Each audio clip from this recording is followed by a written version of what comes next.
Hey, Sleepy Sheepy here. Today we're going to be looking at a level 85 strength build using the Beastman's Poison Curve Sword. And sometimes we're going to be dual wielding these and other times we're going to be two-handing them, but the moveset for both is pretty fun and pretty interesting in my opinion. For this build we'll be running 45 Vigor, 26 Endurance, and 45 Strength. I do have 18 Dexterity, but that's only due to Millicent's Prosthesis and 13 being the base stat for this build. I would recommend only using 11 Dexterity because that's the requirement for this weapon. As for our armor, we'll be using the Mushroom Crown, and this pairs nicely with the Kindred Rot's Exaltation, which both boost AR when you proc poison. Then we'll also be using the Tree Sentinel's armor, Crucible Gauntlets, and Knight's Cavalry Greaves. This gives us 71 poise, which gets us above the 69 breakpoint, which is pretty common for a lot of smaller weapons.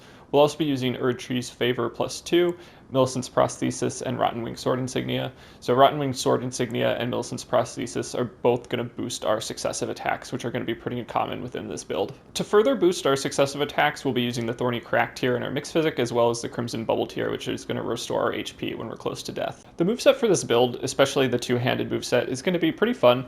I really enjoyed the true combo that Gigas Thickest recently made a video about, so that's going to be a jumping heavy attack followed up by a light attack. And if you poise break your opponent, you will be guaranteed all three of those hits, and that's partially why the successive attack bonuses are going to be so strong.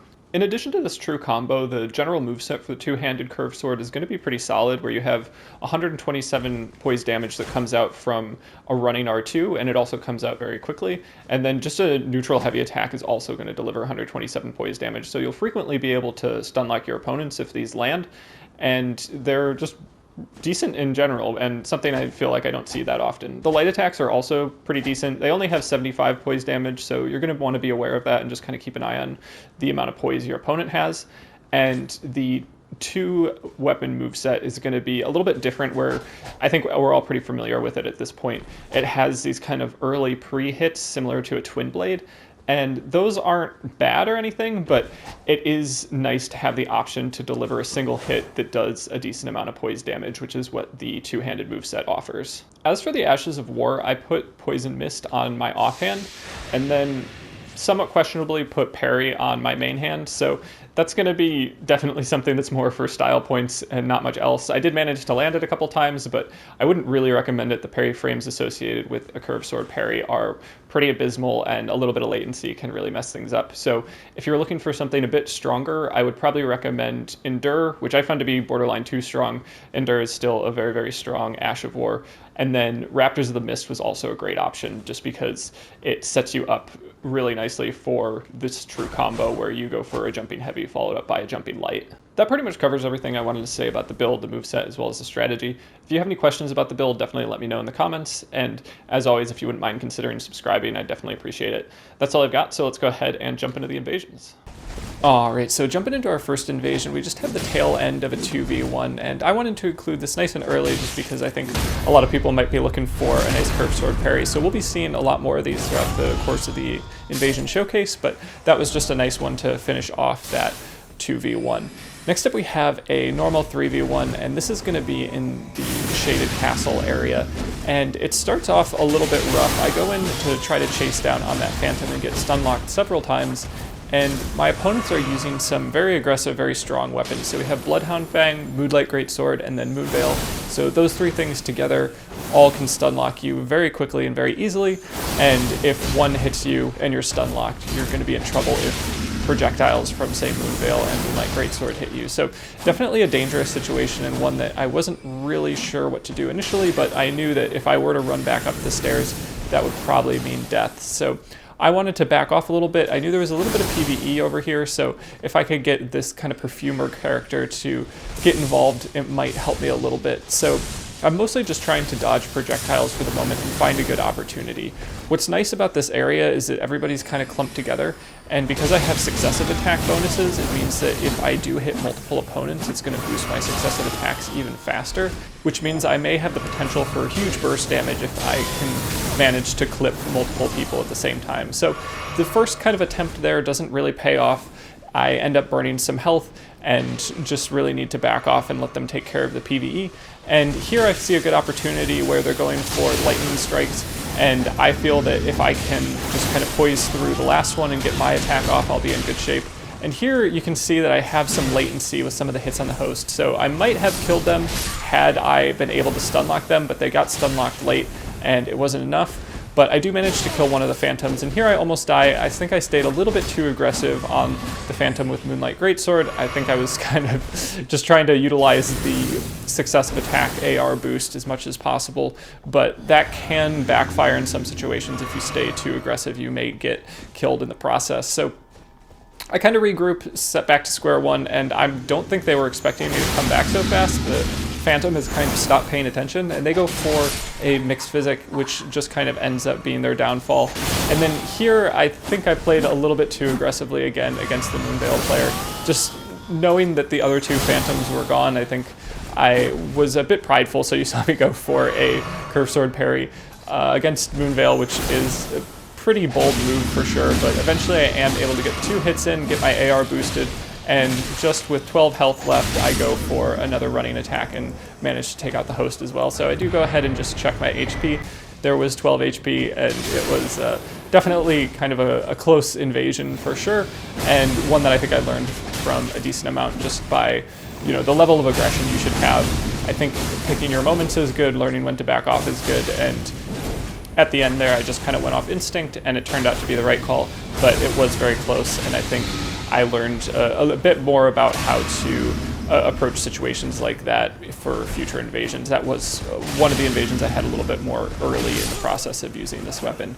So next up we have a 2v1, and this one was very interesting. We had kind of a menacing Phantom using Waves of Gold, and then a host that was doing almost no damage with their Rivers of Blood. So I'm not totally sure what was going on. They might not have had the stats to use it, but it really gave me some nice opportunities. So we go for early Curve Sword parry there, and then manage to get a nice strafe backstab off their jumping attack, but they didn't quite die in that moment, and I didn't chase them down because I thought this might have potential for something even cooler. So there we get the parry, and then go for the weapon swap to the riposte and manage to get the kill. So I definitely appreciated that person just kind of being somebody with a low damage output that I could practice the Curve Sword parry on and get something nice for content. So next up we have a kind of the legendary G9 build. So if you're not familiar with this, I'm very happy for you. It's pretty deadly. So the Phantom here is using a arcane scaling halberd with sleep grease on it,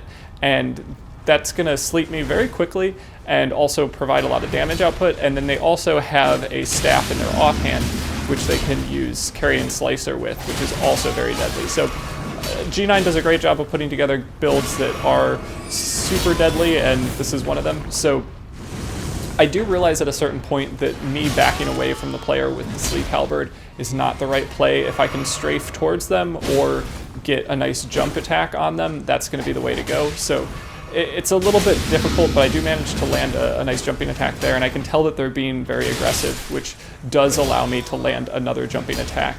And the kind of successive attacks really help in my favor there, where they boost my AR pretty gradually, and I kind of maintained that AR boost until I was able to kill them in just 2 jumping attacks. So for getting slept twice, I was pretty happy with that result, and then I probably went for some Curve Sword parries, failed, and just kind of spent a little time chasing down that host there that was fat rolling. So not much of a challenge there, but certainly a challenge when it came to the Phantom using the G9 build. So next up we have just kind of a nice example of utilizing Albinauric pots. So here I get this Phantom pretty low health and poisoned, and throw an Albinauric pot right before I get stun locked by the host. And then I manage to get a running attack. And at this point they're in a pretty bad spot. Unless they use boluses, they're probably gonna die. And the nice thing about boluses is they take a second. So my hope was to just kind of chase them down, and if they went for a bolus to get rid of the poison, then I would go for an attack.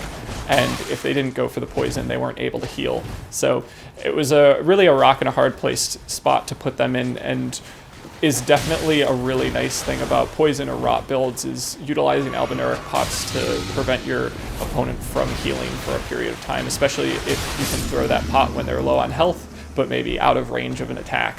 That can be very effective in terms of taking your opponent down. So next up we have a 3v1, and I start this one out going for the two-handed moveset. There you can see I get the beginning of the jumping heavy, but the player is just out of range, so I don't land the true combo. And I definitely felt like using the two-handed moveset was a lot of fun, but sometimes difficult in the context of 3v1s, where having really good burst damage is important, and you can also take advantage of the aggression by doing neutral jumps and L1s with dual curve swords, or just the running attacks are going to be fantastic for chase down. So a lot of the kind of strategies I like to use were using the two-handed moveset for the first half of an opponent's health, and then once they start playing a little bit more passively, looking to heal, switching over to the dual moveset, which allows you to go for really effective chase downs. Getting chased down with dual curve swords is one of the most like pressure applying moments you can have in a game. So I definitely feel like making that switch once they're kind of feeling the pressure and looking to heal is going to be an effective way to just apply a lot of pressure and potentially get a kill in the process. You also have so much forward momentum with that forward L1, so it's really nice to just clip your opponent, and even if you don't hit them with the full part, you might hit them with that beginning part, and on a poison build, you might poison them in the process. So a really good counter to being chased down with curved swords is probably going to be parrying, because it's really predictable timing, but it is obviously a little bit risky depending on latency. And then I found that lances were a really good counter to both aspects of this build. So the lack of range on the curved sword is going to be kind of a problem, and then the quick stun lock associated with great spears, so not just a lance, all great spears, it's pretty solid in terms of keeping a dual curved sword player away. So if you are facing that, incorporating a great spear of some sort is probably going to be a good move. A lot of the really effective great spears were just single wielded, so not the power stance great spears, which you probably see a lot if you play at meta. So eventually I do manage to chase down the player there with the spells that was doing a pretty good job of staying alive. I think it was fairly impressive use of the terrain and just kind of incorporating a lot of sorceries that would take up AoE, like the Gabble particular sorcery. So eventually I do manage to get the host, and kind of just in time because the player with Moonveil shows up. But next up we have a 2v1, and this one shows me using Endure. So Endure I just felt was a little bit strong, so I kind of wanted to dial it back, and I also just wanted to go for some curved sword parries. So I think if you are looking for a pretty effective way to get used to the two-handed moveset for the curved sword, and I do feel that it does have a bit of a learning curve, then Endure might be a nice way to incorporate it when things are going pretty badly. You can just kind of start using Endure more and land a couple hits without the kind of added pressure of getting stun locked. So here we can see it's pretty effective. It gets both people to very low health, and then I go for the jumping heavy attack, which has 2 slices, and the second slice has just enough range to kind of clip that phantom. And now it's just a one-on-one, and I've got the host in a spot where they're not able to heal with an Albinauric pot. So definitely a good moment there, and just kind of an invasion to showcase the strength of Endure on a build like this. Overall, I would definitely recommend giving a dual-handed or two-handed curved sword a try. I think it was kind of eye-opening. I had a lot of trouble with it early on. I think part of that is just getting used to the different moments when you can kind of guarantee a stun lock. So your running heavies, your neutral heavies, and pretty much all your heavies, so your jumping heavy too is likely going to stun lock your opponent, but knowing when you're going to be able to incorporate that within the context of an invasion is really important in terms of getting used to a weapon and being effective with it.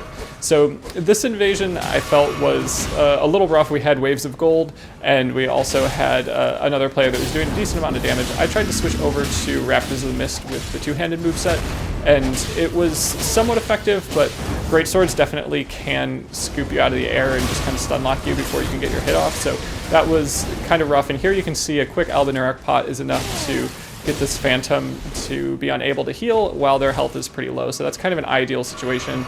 It also allows me to kind of depressure and get a heal off. And here I go for kind of a bad trade in the context of the fact that I frostbit my opponent. I was kind of hoping to kill them with that frostbite damage, but they hit me with waves of gold, which did quite a bit more damage, but because they weren't able to heal, that trade ended up working out in my favor, where I was able to chase them down after healing again and just get a nice light attack off while they were in their jumping animation. And then eventually the PvE and I do manage to get the kill. So again, just another example of using Albinauric pots pretty effectively with the poison build as kind of your main setup.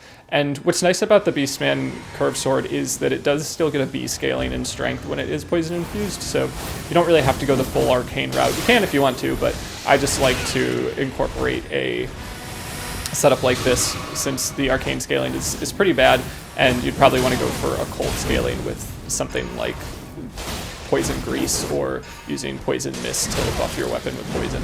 So just kind of another option, but I definitely like the strength build with a little bit of poison infusion. So next up we have a 2v1, and this is going to be one where we do have the Envoy Longhorn, which I don't see in PvP too often.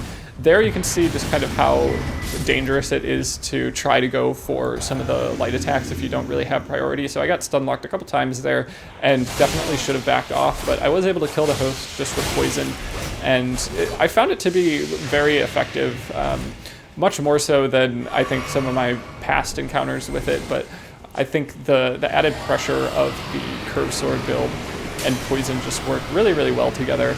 I think I'll probably be trying this again in some capacity, and having the kind of successive attack bonuses with the poison proc bonus just gives you the potential for massive AR in successive attacks, especially in a short period of time, where some of your hits at the beginning of the fight might not really register to your opponent as doing that much damage, so they might not really take you too seriously. And I think that's a big psychological aspect of this, because when they get hit for low damage early on, they kind of expect that amount of damage to maintain consistently throughout the course of the fight. But if you are able to trade with them a couple times and every single time your sword connects, your AR is getting boosted, then very quickly you can kind of just blender your opponent.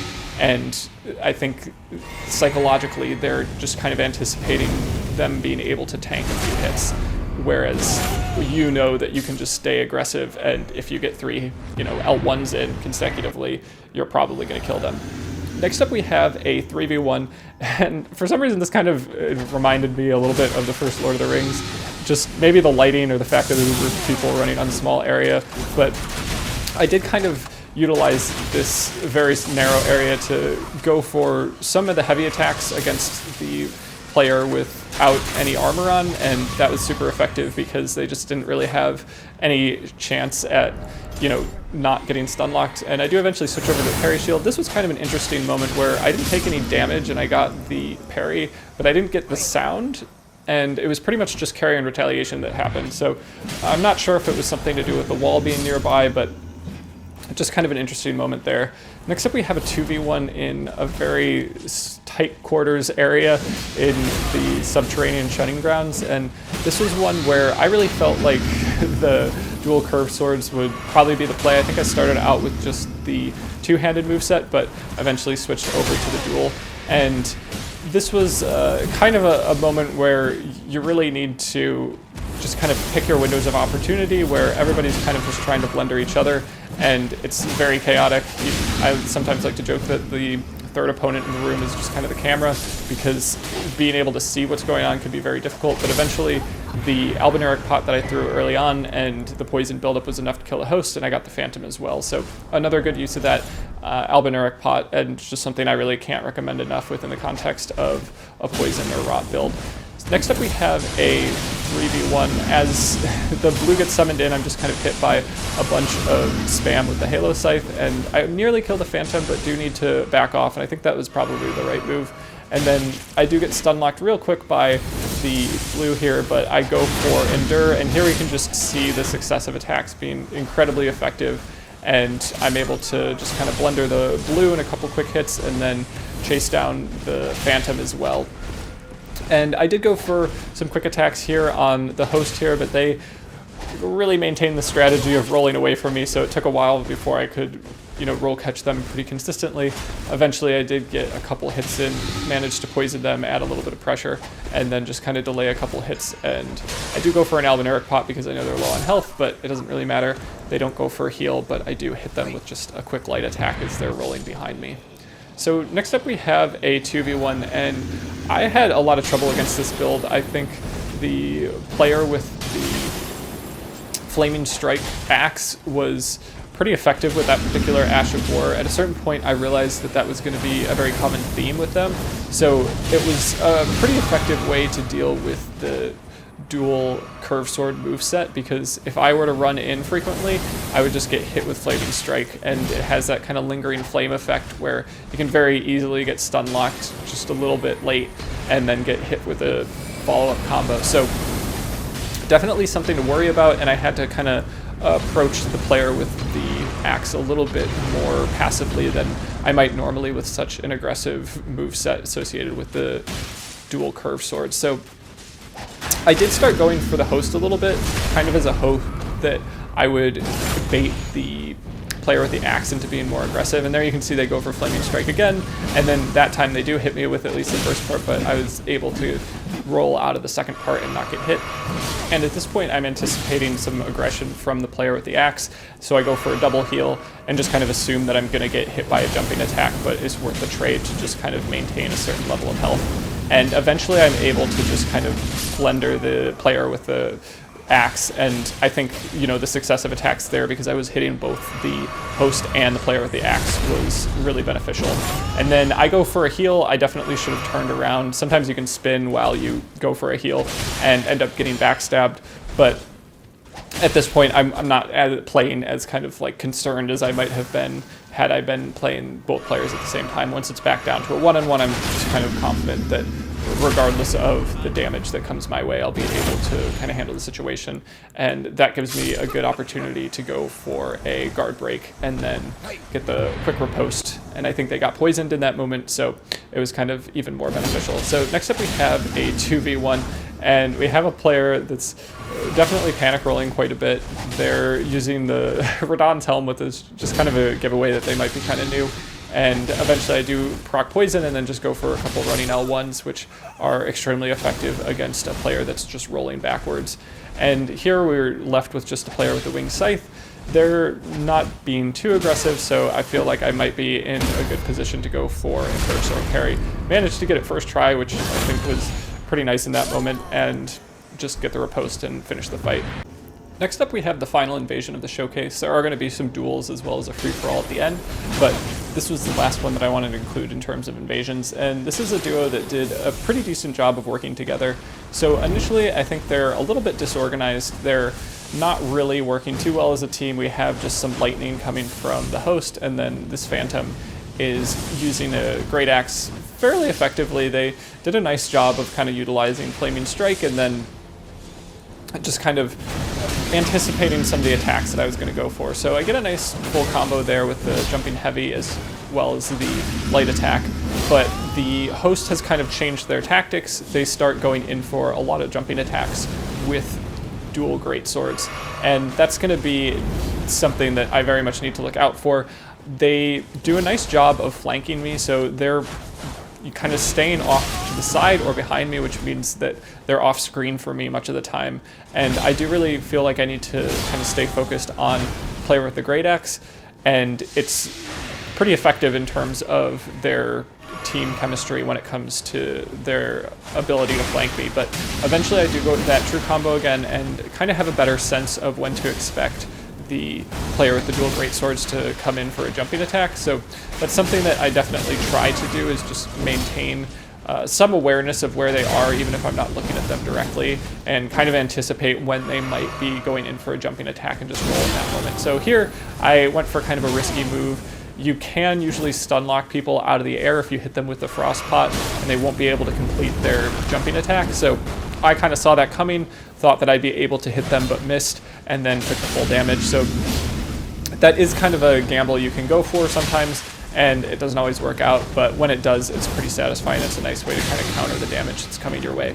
So things definitely reset to neutral here a little bit, where I'm able to go for a heal. I definitely made the right call and didn't go for 2 heals at once, even though my health's kind of halfway. I think I would have gotten hit by that jumping attack from the host, but things are, you know, still a little bit rough. I'm getting a lot of damage kind of taken my way, but eventually I kind of anticipate their aggression and then manage to stun lock both of them simultaneously and get a couple L1s off, which finishes the fight. So next up we have a section of duels. So this first duel is going to be involving a player with light roll, a little bit of poise, and rivers of blood.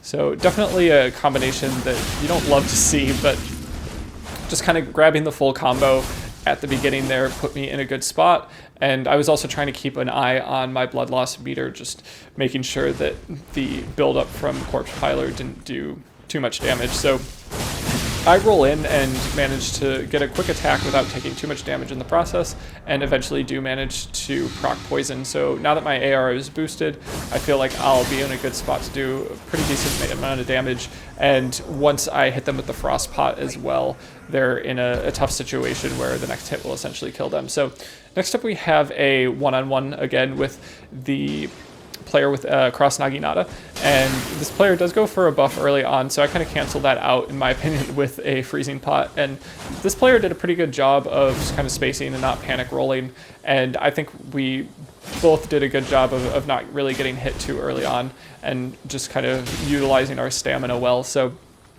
nobody really gets hit other than the freezing pot for quite a while, but eventually I start kind of just applying pressure, not immediately going for attacks, and then managed to land 2 quick hits while they're trying to aggress me a little bit, but my weapon is slightly faster, or I started my hit a little bit early. So I was able to stun lock them twice, and they had to kind of roll out there. And there I was kind of lucky to not get hit by that attack and go for just a running heavy attack.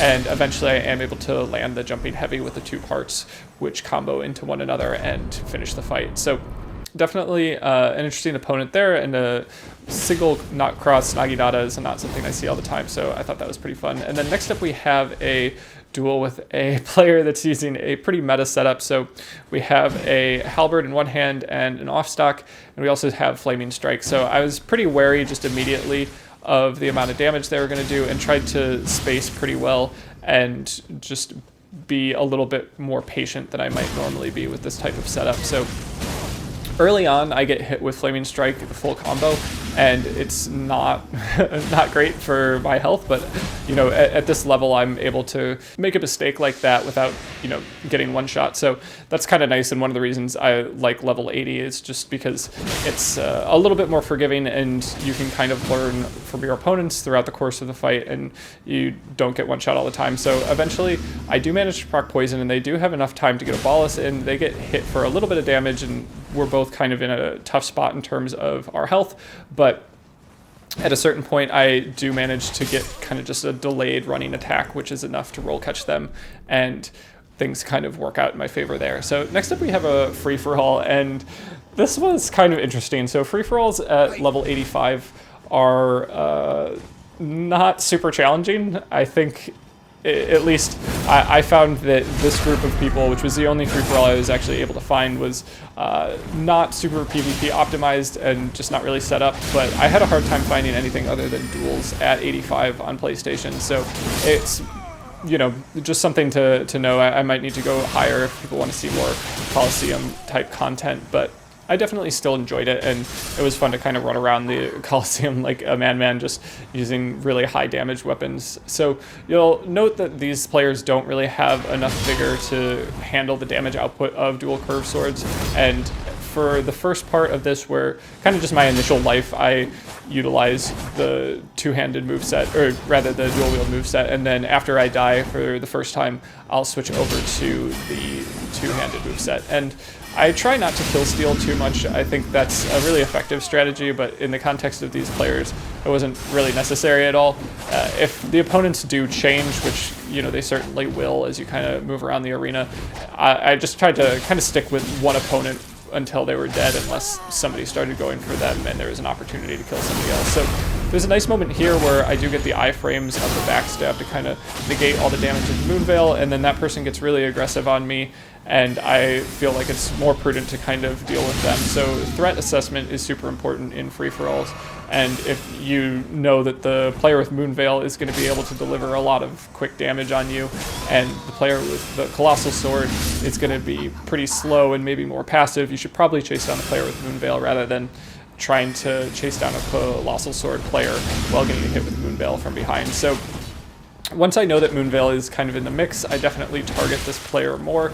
I'd like them to be in respawn as often as possible, and that's kind of the strategy that I employed here, and the other two players aren't doing tons of damage. So I do go for a backstab there. It didn't really connect at the right angle, but that did put me in a good spot to proc poison on this player with dual katanas, and just the poison buildup was doing a decent amount of damage, and then there they go for Bloody Slash, and their own Ash of War kills them. So, you know, maybe on the newer side to PvP, definitely having fun giving it a try, and I felt a little bit bad kind of after this, but there I did get a nice parry on the player with the Moonveil, so a fun moment there, and at this point, like, it's kind of ridiculous. I have like 12 kills, and I'm not sure if there have been more than 15 total throughout the course of this. I do get killed there by kind of a mistimed roll. I was going to go for a backstab on the Radahn Greatsword Ash of War, so if you do go for roll timing, just kind of real quick